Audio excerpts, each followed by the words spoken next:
오늘 말씀 함께 나누도록 하겠습니다. 우리는 함께 디모데전서 말씀을 묵상하고 있습니다. 디모데전서는 에베소 교회에 발생하고 있는 그 문제 그리고 분열과 질서를 회복시키기 위해서 사도 바울이 먼저 디모데를 보낸 다음에 디모데가 그 과업을 잘 완수할 수 있도록 편지로 사도 바울이 써서 보낸 지침서 혹은 조언이라고 우리가 볼 수 있습니다. 사도 바울은 전에 들은 그 에베소 교회의 심각한 상황을 하나하나 지적한 후에 디모데에게 어떻게 그 문제들을 해결할 수 있는지에 대해서 하나씩 구체적으로 설명하고 있는 것을 우리는 볼 수 있습니다. 에베소 교회가 처한 여러 가지 문제 중 가장 큰 문제는 바로 에베소 교회에 있는 어떤 사람들이 구약 곧 율법에 기반한 잘못된 교리를 성도들에게 퍼뜨리고 가르치고 있다는 그 문제였습니다. 사도 바울은 이러한 거짓 교리를 가르치고 퍼뜨리고 선동하는 주동자인 알렉산더와 후메네오의 실명까지 직접 언급하면서 디모데에게 이 문제가 얼마나 심각한지를 경고하고 있는 것을 우리는 볼 수 있습니다. 그리고 이 거짓 교사로부터 파생된 문제로서 이 거짓 교사들에게 배운 사람들이 에베소 교회에 논란을 일으키고 분열을 초래하며 교회에 어려움을 빠뜨리는 것을 우리는 바울의 편지를 통해서 간접적으로 알 수 있습니다. 특히 에베소 교회에 있던 몇몇 여성도들이 그 문제의 핵심에 있었습니다. 이 성도들은 교회에서 화려하고 비싼 옷을 입으면서 형편이 어려운 성도들의 마음을 낙심케 하고 시험에 빠뜨렸고, 또한 거짓 선지자들에게 배운 그 잘못된 교리를 퍼뜨리고 가르치고 앞에 나와서 소동을 일으키면서 교회를 어려움에 빠뜨렸던 것을 우리는 알 수 있습니다. 사도 바울은 이 문제에 대한 해결책으로서 먼저 앞선 2장에서는 여성도들에게 단정하고 소박한 품행과 순종함으로써 조용히 배울 것을 권면하는 것을 볼 수 있습니다. 그리고 오늘 3장에 이르러서는 이 문제가 앞으로 더 이상 발생하지 않도록 에베소 교회 내에 직분자들을 통해서 교회의 질서를 잘 세워나가기를 디모데에게 권면하고 있습니다. 직분자들이 튼튼하게 서서 교회를 잘 다스린다면 잘못된 교리를 가르치는 자들이 함부로 행동하지 못할 것이고, 성도들도 잘못된 교리의 분별력을 잃고 휩쓸리는 것이 아니라 잘 서 있는 직분자들의 가르침을 받아서 잘 성장할 수 있을 것이기 때문이었습니다. 사도 바울은 우선 교회를 잘 다스릴 감독을 세울 것을 권면합니다. 감독이 사실 지금 우리 장로교 직제에서는 없는 직분입니다. 그래서 우리가 감독이 뭐지라고 이렇게 생각할 수 있는데, 감독은 쉽게 말하면 지금의 목사님, 장로님들을 뜻한다고 우리가 보면 될 것입니다. 사도 바울은 서신서에서 이 직분을 때때로는 감독이라고 말하기도 하고 때때로는 장로라고 이렇게 말하기도 합니다. 이 둘은 같은 성질을 가진 것이지요.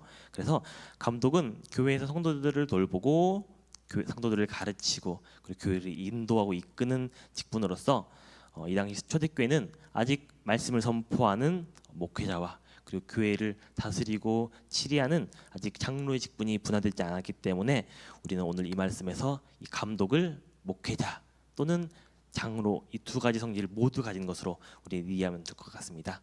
함께 그렇다면 사도 바울이 말한 3장 1절을 한번 읽어볼까요?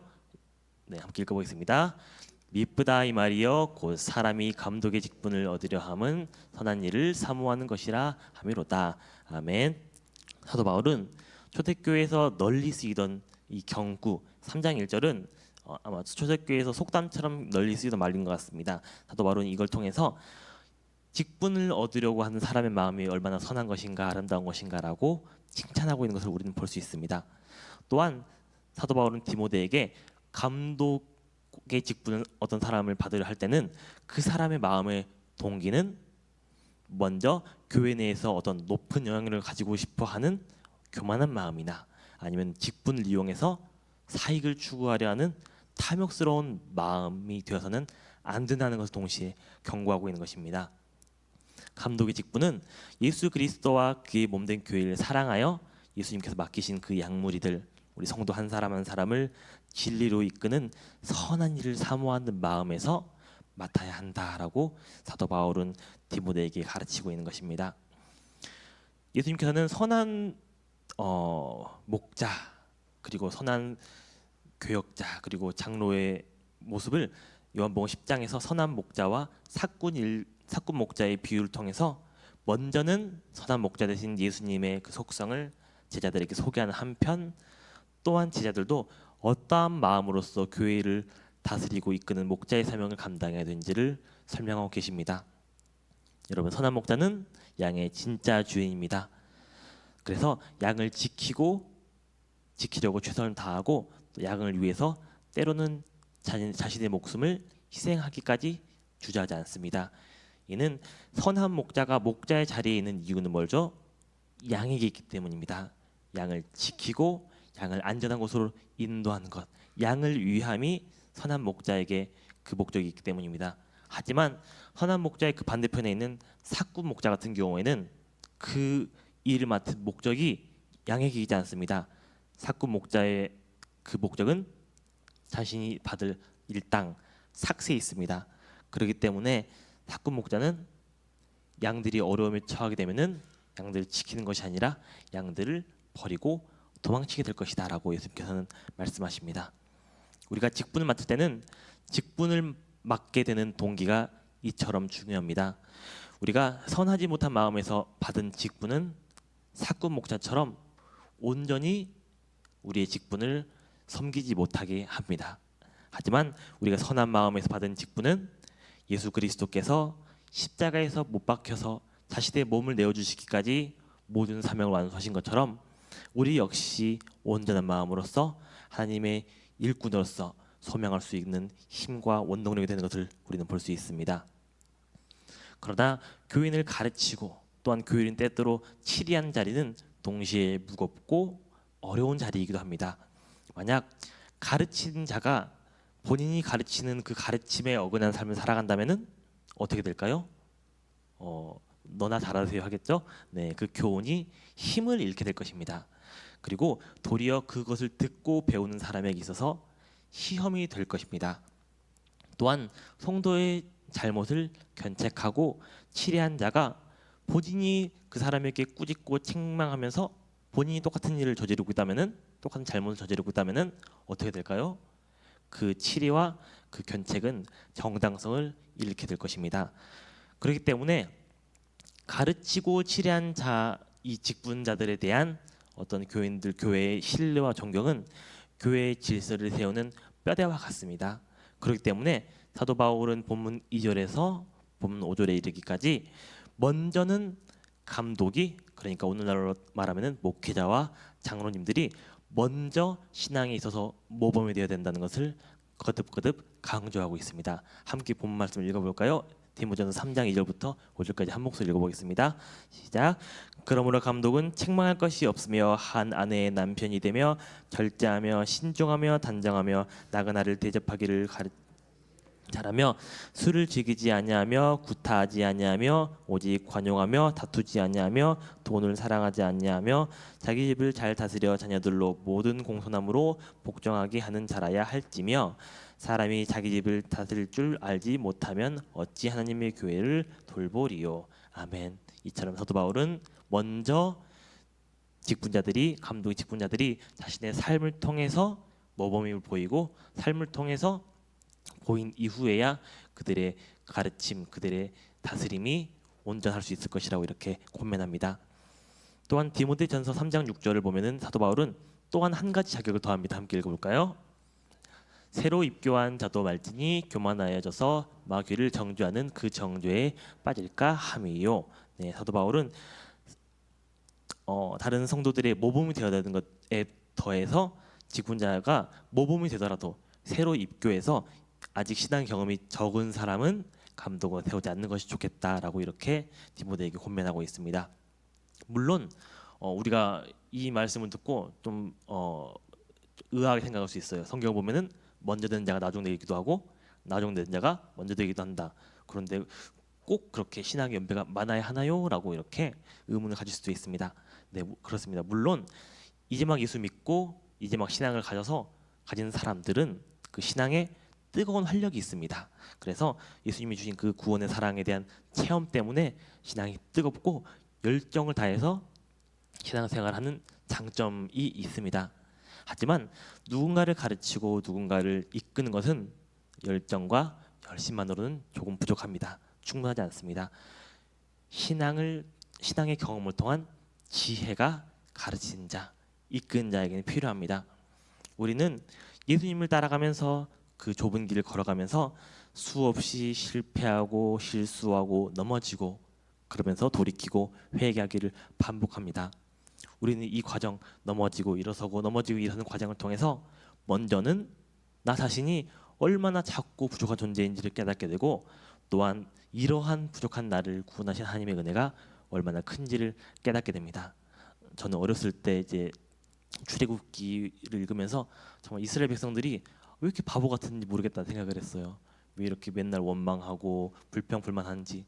하지만 제가 삶을 살아가면서 느꼈던 거는, 나도 정말 이 이스라엘 백성들과 크게 다르지 않는 존재구나라는 걸 깨달았습니다.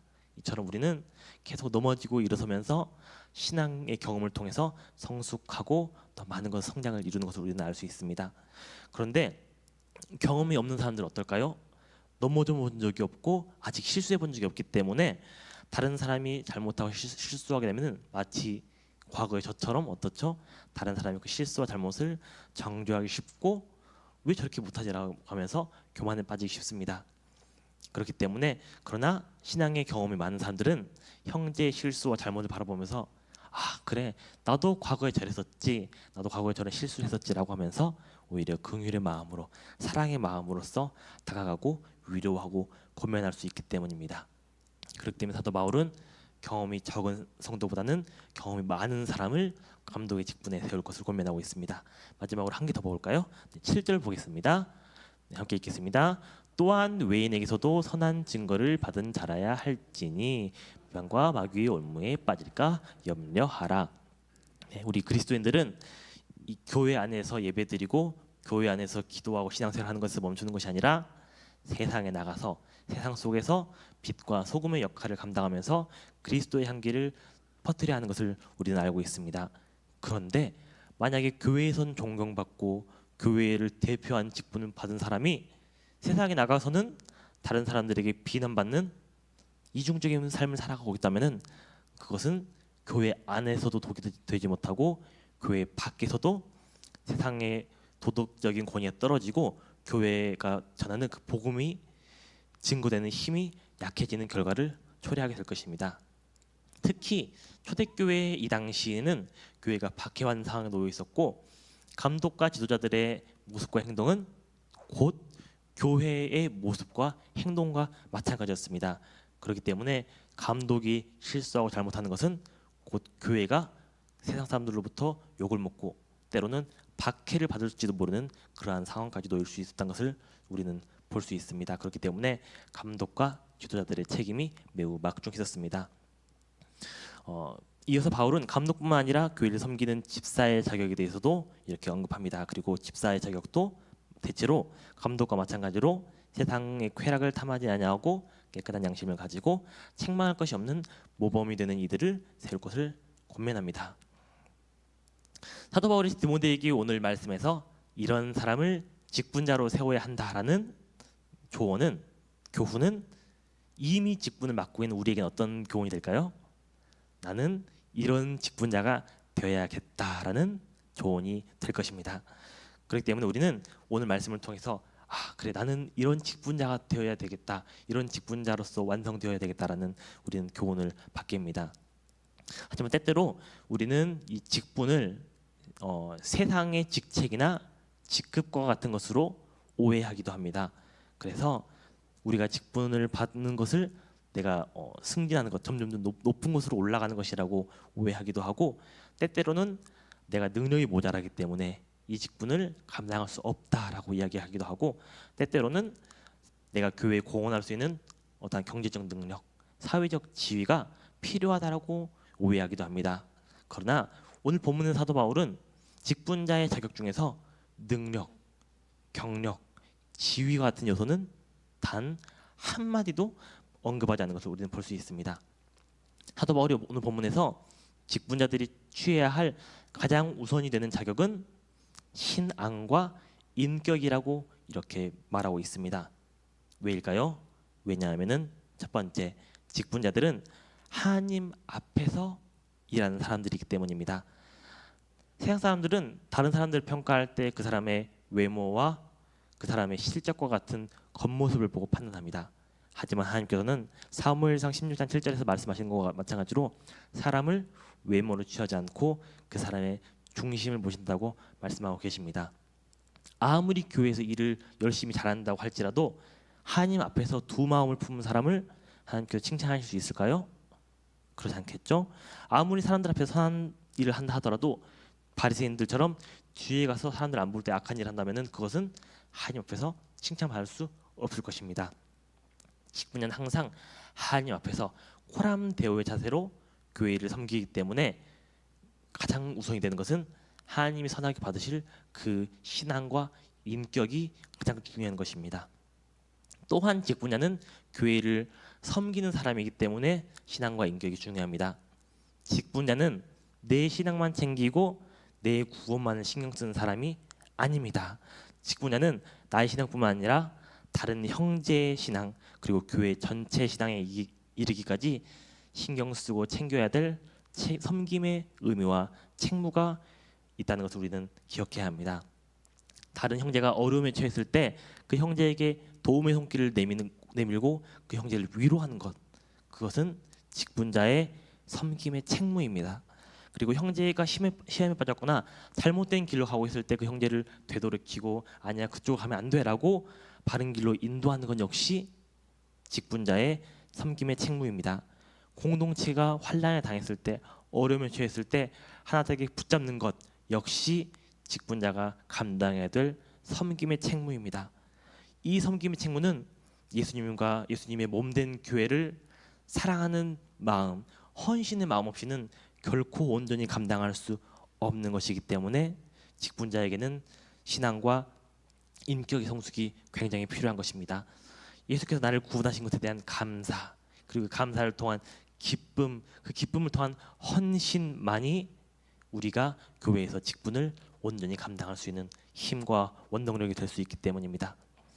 바울이 에베소 교회 문제에 대한 해결책 중 하나로 건전한 직분을 세우는 것을 제시한 것처럼 우리 석관중앙교회가 건강하게 세워지고 하나님께서 맡기신 모든 사명을 온전히 감당하기 위해서는 각처에서 섬기는 우리 교회 직분자들의 섬김이 굉장히 중요합니다.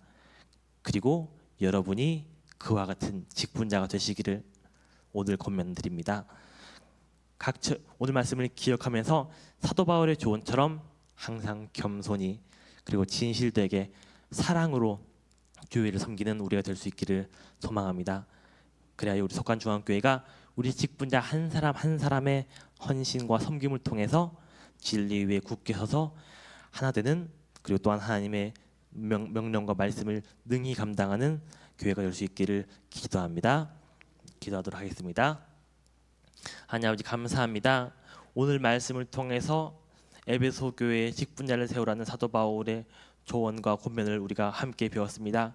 주님, 사도 바울은 직분자들에 대할 때 가장 중요한 것을 그들의 신앙과 인품과 인격이라고 말하고 있는 것을 볼 수 있습니다. 하지만 하나님 아버지, 우리가 직분자의 자리에 설 때 그것보다 다른 것들을 더 중요하게 생각할 때가 얼마나 많습니까? 주님, 정말 다른 것 그 무엇보다도 우리가 직분자가 되었다면은, 그리고 직분을 맡기를 기다리고 있다면은 교회를 사랑하는 예수 그리스도의 마음을 온전히 본받을 수 있도록 주님 도와주셔서 우리를 사랑하시는 것처럼 우리 역시 예수님께 받은 그 사랑을 우리 형제들을 위해서, 교회 공동체를 위해서 헌신과 섬김으로써 그 직분을 잘 능히 감당할 수 있는 우리 한 사람 한 사람으로서 좀 서 나갈 수 있도록 좀 도와주셔서 이 모든 기도 우리 주 예수 그리스도의 이름으로 기도드렸습니다. 아멘.